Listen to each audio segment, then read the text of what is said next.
Hi, Hobby Dad here, and coming to you with a new pet. This is an African Fire Skink. His name is 8-Bit because of the pattern on him there. It looks all pixelated. These guys get a little bigger than this, probably about 8-9 inches with the tail. They got bronze colored back and then this cool orange-black pattern on the side. They need about 60% humidity in their tank. Nighttime temps need to stay about 75, and then they like to bask in the mid-90 temperature range. And they are burrowers, so they like to have a nice loose substrate, mulches, barks, leaf litter, maybe a little cork wood. As far as skinks go, skinks are usually pretty aggressive and bitey. These guys are pretty chill, relatively. They don't like being picked up, but once you have them, you can see he's pretty docile.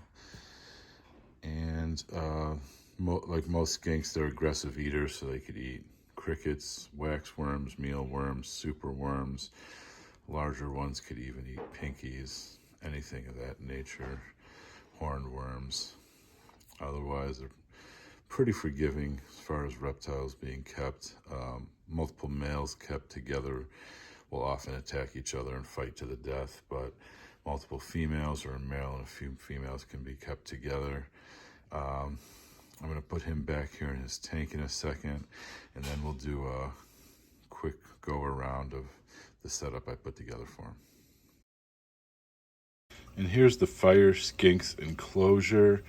I had all of this stuff except for I bought him a new water dish and food bowl for sanitary purposes. I always have some extra stuff around. This is a 10-gallon, which is a little small for one of these, but it's only temporary. It was kind of an impulse buy, and eventually I'll set up something bigger. 20 long would be good for one of these, or maybe a 40 breeder if you were doing a little group of 3 or something. So they like to burrow. This is coconut husk. Some people don't like it. They say they can eat it and get impacted. I've been using this stuff for decades and never had a problem with it. It's nice and light and fluffy, holds humidity well.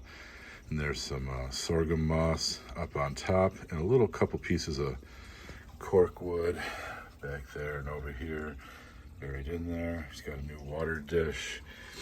You know, I'm doing this separately. He's actually in here burrowed now because a lot of the time during the day you don't see them, although he comes out and runs around a bit, but if you dig around you find him and pull them out. Keeping crickets on hand in here. Got some mealworms in there. Again, they'll eat pretty much any of these little bugs that'll fit in their mouth. They're not real picky. So real simple setup. And I went over his care. I got the skink itself at Animal Island Pet Shop in Midlothian, Illinois. So shout out to guys at Animal Island. And I hope you enjoyed watching the movie. Hit me up in the comments if you have any additional questions about fire skinks or herps or amphibians in general. Thanks for watching.